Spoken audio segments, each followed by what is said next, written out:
Hey guys, Assalamualaikum, it's me Nina and welcome back to Nina Story. Kisah hari ni agak special sikit sebab kisah hari ni Nina nak share dua kisah seram dari followers Nina. Jadi kedua-dua cerita ni sebenarnya ada rasa keseraman dia tersendiri. Yang mana cerita yang pertama diganggu oleh si Raya dan yang kedua diganggu oleh si Gula-Gula. Jadi korang dah get ready belum untuk seramkan diri korang? So without wasting any time, let's get started.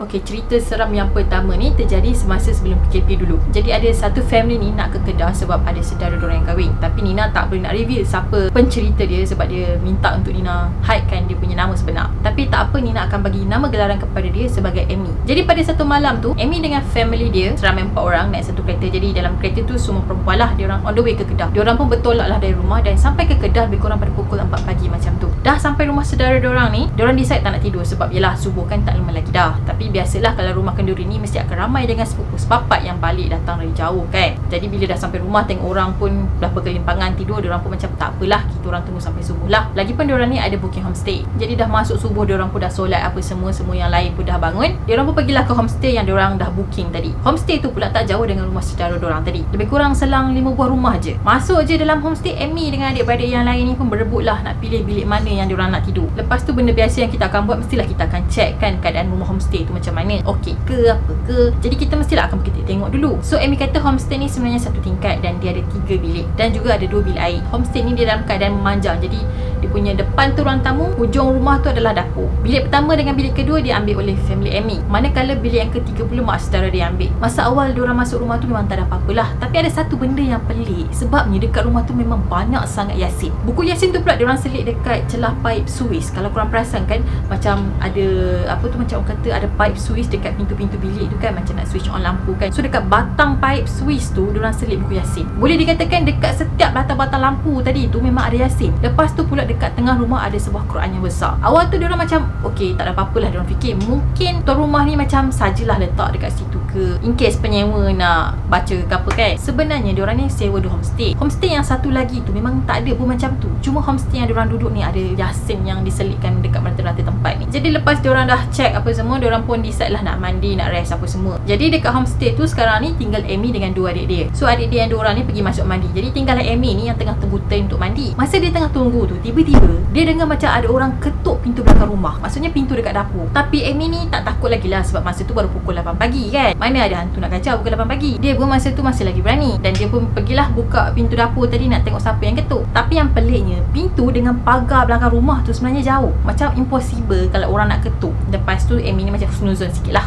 Dia kata okey, mungkin angin lah kot kan. Masa dia buka pintu tadi tu, sebenarnya ada angin yang masuk ke dalam rumah. Sebab tu dia boleh assume benda tu mungkin angin yang ketuk pintu rumah. So dalam pukul 2 macam tu dah settle mandi apa semua, Amy dengan adik-adik dia ni pun pergilah round-round kat Kedah. So dekat maghrib barulah diorang ni balik. Masa petang tu, adik Amy yang bongsu tadi, dia dengar orang ketuk pintu rumah macam Amy dengar. Bukan adik dia je, tapi mama dia pun dengar juga. Tapi disebabkan pada waktu tu dah senja kan, dah nak maghrib, jadi mama dia kata tak payah buka lah pintu tu. Lepas tu malam tu pula makcik dia yang ada buat kenduri tu kan, ada buat kenduri doa selamat pada malam tu. Tapi disebabkan Amy ni cuti, tak boleh nak solat apa semua, jadi dia pun tak pergilah malam tu. Jadi tinggallah Amy dengan adik dia yang nombor 2 kat homestay tadi. Mak dia dengan yang lain-lain semua dah pergi rumah makcik dia. Lepas tu adik Amy ni ajak Amy keluar, pergi rumah kawan dia yang baru pindah ke Kedah. So dia kata, kakak why not kita keluar pergi rumah kawan aku lah, lagipun kita dua dekat homestay ni boring. Jadi Amy pun kata tak apalah, okey lah kita pergi. So diorang pun bersiap lah. Masa diorang berdua ni tengah bersiap-siap tu kan, tiba-tiba diorang punya pintu bilik ni kena ketuk dengan kuat, macam ajak gaduh, tum tum tum tum macam tu. Jadi diorang pun marah lah. Diorang ingat adik diorang yang bongsu tu yang pergi ketuk pintu, macam nak mengusik diorang lah. Tapi bila diorang buka pintu, tak ada siapa guys. Lepas tu ketukan tadi tu pula pindah ke pintu bilik yang lain. Jadi dia ketuk bilik sana, dia ketuk bilik sini. Benda tu macam berpindah-pindah. Dah tu tunggu apa lagi, 2 beradik ni larilah keluar diorang dari rumah tu. Diorang tahu yang diorang sebenarnya kena mengusik dah. Esoknya dalam pukul 6 pagi macam tu, mama dia call Amy, kata suruh bangun cepat-cepat. Lepas tu mama dia nak diorang keluar dari situ secepat yang mungkin. Tapi pada masa tu Amy dengan adik-beradik dia yang lain kan masih mamai, tak tahu apa benda lagi. Jadi diorang bergerak ke buat kerja pun macam lembab sikit lah. And then mama dia call sekali lagi, marah diorang, korang ni kenapa lambat sangat, cepatlah keluar. Lepas tu Amy pun tanya, dah kenapa mama ni kelang kabut sangat, ada apa? Lepas tu mama dia pun cakap, yang ketuk semalam tu bukan orang ataupun angin. Dah tu bila dah dengar, bila mama dia kata macam tu, kelang kabut lah diorang ni bersiap dan keluar dari homestay tadi. Sampai je dekat rumah mak saudara dia, makcik dia tadi tu, memang dah ramai dah yang berkumpul dekat sana. Masa ni lah mama dia buka mulut apa yang terjadi dekat homestay tu. Cerita dia mak saudara dia yang ambil bilik yang ketiga dalam homestay tu ataupun mak ngah diorang sebenarnya kena kacau. Malam tu mak ngah dia memang tak boleh tidur sebab rasa panas. Sedangkan dalam rumah tu ada aircon.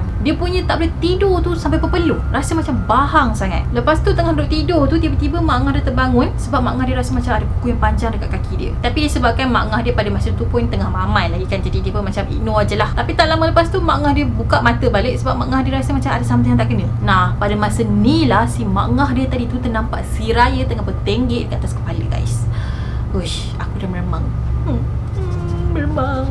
So mak ngah dia pun panggil lah husband dia yang dekat sebelah tu kan. Dia kejut, abang bangun bang, abang bangun. Lepas tu bila abang ngah dia dah terbangun, abang ngah dia pun nampak juga benda yang sama. Tak pasal-pasal benda tu tiba-tiba pergi tekam abang ngah dia dan gigit bahagian dada kiri dia. Mak ngah dia masa tu memang dah lari dah masuk bilik diorang ni. Tapi masa tu diorang tak sedar tak, diorang memang tidur nyenyak. Diorang memang tak sedar apa yang terjadi pada malam tu. Jadi tinggallah si suami mak ngah dia ni yang tengah duk melawan benda tu. So abang ngah dia ni pun tanyalah, siapa yang hantar kau? Kau ni siapa? Jadi benda tu pun jawab, dia kata Amy yang bagi aku masuk. So Amy lah tuan dia. So pada masa tu dah pukul 4 pagi tau. Diorang tak nak buka mulut lagi. Diorang kata better tunggu siang sikit lah baru kita cerita apa yang terjadi. That's why lah pada pukul 6 pagi tu semua mak saudara dia, sepupu sepapat dia dah berkumpul dekat rumah makcik dia yang nak kenduri tu. Lepas tu bila masuk je semua, terus mama dia ni call Amy bangun suruh keluar dari sana. Sebab pada masa tu mama Amy memang tak ada dekat homestay dan dia memang ada dekat rumah mak saudara dia memang dari awal lagi. Sebenarnya benda tu bukan kacau homestay yang Amy ni duduk je. Mak saudara dia yang duduk dekat homestay satu lagi tu kata benda tu cakap-cakap tingkap dan ketuk-ketuk pintu. Lepas tu ada atuk saudara Amy ni lah yang pandai sikit babak gaib ni. So atuk saudara Amy ni sebenarnya adalah seorang ustaz. So dia tahulah untuk handle benda-benda macam ni. Atuk dia ni tinggal dekat Taiping, jadi diorang kena tunggulah atuk dia tu sampai kat Kedah. Masa tunggu atuk saudara dia datang tu kan, family Amy ni memang dah kemas dah barang. Memang diorang dah tak nak duduk situ lagi dah. Sepatutnya diorang ada satu hari lagi dan diorang akan check out esok. Tapi disebabkan kena kacau macam tu, siapa je nak duduk kat homestay tu lagi kan. Masa diorang tengah-tengah kemas barang ni kan, benda tu masih lagi duduk ketuk pintu non-stop. And then tak lama lepas tu atuk saudara dia pun sampai. Dia pun masuklah ke dalam homestay tu sambil tengok-tengok, sambil baca-baca apa yang patut. Dan pada masa ni sebenarnya Amy dengan adik-adik dia dah cabut balik KL dah. Diorang memang dah tak tunggu dah. So masa dekat Penang, mama dia call. Mama dia kata yang atuk saudara dia memang dah halau dah benda tu. So masalah diorang dah settle. Mama dia pun cerita sikit lah. Mama dia kata benda tu mengaku yang dia tu Amy. Tapi atuk saudara dia tahu yang benda tu just menyamar je. Wan dia kata rupa benda tu sama macam Amy dengan rambut panjangnya. Kalau kita tahulah kan si Raya ni memang pandai babak merupa orang. So tak pelik lah kalau dia merupa si Amy ni. Jadi lepas dari kejadian tu, Amy memang demam panas sebab terkejut. Mama dia dengan adik-adik dia yang lain lebam satu badan. Cerita dia rupa-rupanya ada orang yang hantar untuk rosakkan majlis kenduri tadi. Orang yang hantar tu sebenarnya dia dengki, dia tak nak tengok family Amy ni happy. Dan yang plot twistnya, orang yang mengantar tu pun pergi kenduri tadi nak tolong-tolong juga. Masa dia pergi tolong orang, pada masa yang sama dia mengantar sebab busuk hati. Bukan family Amy je yang pernah kena kacau dekat homestay tu. Rupanya ada lagi orang lain yang pernah kena kacau masa diorang tinggal dekat homestay tadi. Agak creepy juga sebenarnya. Orang dalam diam-diam, orang yang kita sangka baik dengan kita, sebenarnya orang tu lah yang nak rosakkan hidup kita, yang nak rosakkan kebahagiaan kita. Seram. Okay, next story. Kisah yang kedua ni pula terjadi dekat Farah. Ni pun nama samaran juga sebab dia tak nak expose siapa dia sebenarnya. Tapi tak apa, yang penting cerita dia. Jadi cerita dia ni berkaitan dengan si gula-gula. Mungkin akan lagi meremangkanlah bulu roma ni. Okay, kita teruskan. Kejadian ni terjadi masa dia study dulu, masa dia ambil diploma. So kiranya kejadian ni terjadi beberapa tahun yang lepas lah. Dan sekarang ni dia pun dah kerja. Farah ni cerita masa di zaman dia muda-muda, masa zaman dia remaja study dulu, dia bukan jenis yang kuat iman. Maksudnya dia tak pegang kuat sangat lah pada ajaran agama. Macam kisah tak kisah gitulah. Biasalah zaman remaja kan, memang nak enjoy je lebih. Dan Farah ni ada perangai yang jenis tak percaya sangat dengan benda-benda halus ni. Bila Farah ni masuk U dan dia ditempatkan dekat sebuah dom, dia mula dengan cerita yang dah tak best dah. Sini-sini dia pun ceritalah yang U ni sebenarnya berhantu, ada usik sana sini. Tapi Farah ni macam buat tak tahu je lah sebab dia memang malas ambil pot benda-benda macam ni. Masa study dulu, Farah ni dia ambil course kulinari ala yang masak-masak tu. Jadi course dia ni memang ada banyak pertandingan dan ada banyak jugalah training. Yelah, nak masuk pertandingan kan mestilah kena training dulu. Waktu training tu pula biasanya waktu weekend lah, tak kira siang ke malam. So diorang akan train lah pada waktu weekend. Sebab pada waktu weekend je memang tak ada kelas dan pada waktu tu je lah diorang free. Kadang-kadang diorang punya training ni habis pada pukul 2 hingga 3 pagi. Masa diorang tengah training tu kan, adalah seorang senior Farah ni tegur dia. So dia pun tanya macam ni dekat Farah. Farah, kau ni duduk Mawar ke? So Farah ni pun jawab lah, ni first time ni dapat dekat situ. Pada masa tu Farah ni dah ada dekat SM3. Lepas tu senior ni pun kata, aku pernah dengar yang senior-senior dulu ni pernah kena kacau. Ada yang pernah nampak si gula-gula. Tapi kan Farah ni kan jenis yang tak suka ambil pot, jenis yang tak percaya benda-benda macam tu. So dia pun kata, alah mana ada benda-benda macam tu, aku tak pernah nampak pun, mesti mengarut je cerita-cerita diorang tu. So senior dia ni terdiam. Mungkin dia fikir Farah ni mungkin terlalu berani ataupun celupa, tak tahu. Lepas beberapa hari, Farah ni pun balik tidur dekat bilik dia macam biasa. Katil Farah ni pula yang paling dekat dengan pintu bilik. Masa dia tengah tidur tu, tiba-tiba dia terdengar macam ada bunyi hentakan tau. Bunyi hentak tu macam bunyi lompat-lompat gitu. Tapi bunyi hentak tu bukan macam dup dup dup dup non-stop macam tu. Tak. Dia macam bunyi dup, dia stop, lepas tu dup dup dup dup. Masa ni Farah memang dah tak sedap hati dah. Dia dah rasa lain dah. So dia pun bangunlah, buka lampu meja dia. Roommate dia yang lain semua tidur, tak sedar langsung. So olah-olah macam Farah seorang je dengar bunyi hentak tu. Lepas tu Farah ni pun bangunlah, tekak telinga dia dekat pintu macam ni. And you guess what? Bunyi tu lagi jelas. Macam benda tu betul-betul ada dekat sebelah pintu.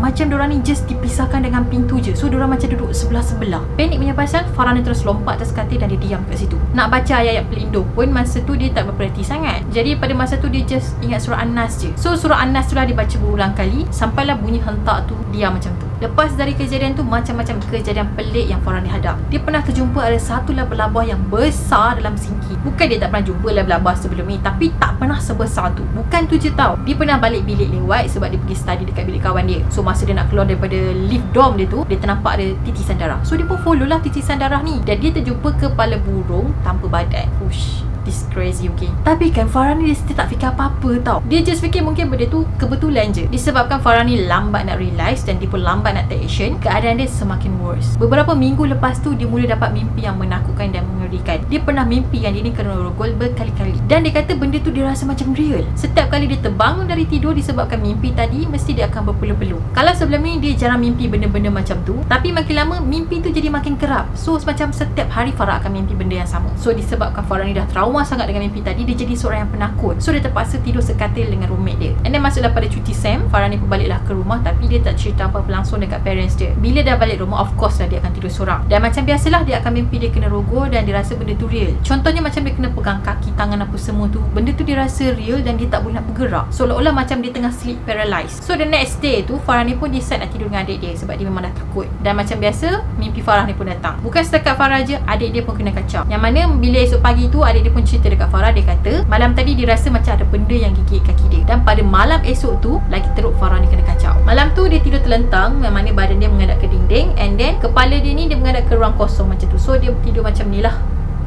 gitu.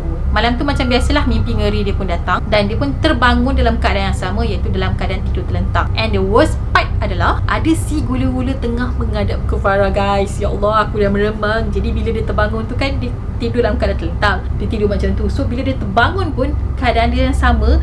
Bila dia buka mata je, ada benda tu tengah menghadap muka dia dalam keadaan yang sangat-sangat dekat. Benda tu melutut sambil memandang tepat ke arah Farah. Okay guys, Nina dah cukup meremang sekarang, okay. And at the same time, benda tu goyang badan dia ke depan, ke belakang, ke depan, belakang macam tu. Ya Allah, sekali. Okay. I need to cool down. Weh, Nina dah rasa debar. Astaghfirullahalazim. Sebab Nina boleh bayangkan benda macam tu. Okey, kita teruskan.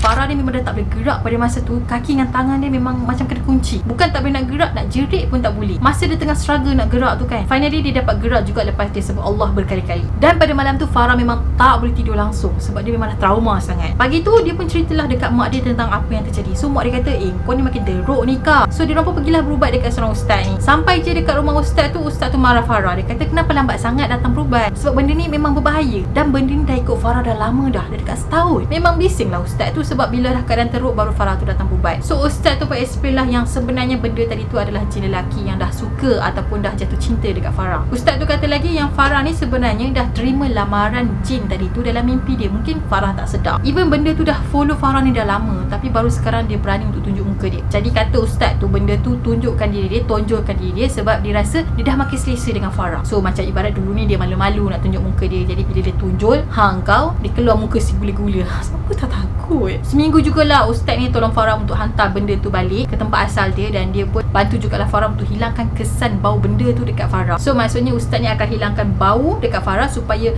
benda tu tak kenal dan tak ikut Farah balik lagi. Alhamdulillah semuanya back to normal again. Even Farah ni balik ke U dan jalani rutin harian dia macam biasa. Alhamdulillah dia tak kena kacau lagi dan tak ada lagi benda tu ikut balik. Sebab ustaz tadi tu kan dah buang kesan dia dekat Farah, so benda tu dah tak boleh detect Farah lagi dah. Dia macam dia dah tak kenal dah siapa Farah. Alright guys, ya Allah, sumpah meremang. Kalau cerita pasal si gula-gula ni kan lain macam tu dia punya meremang.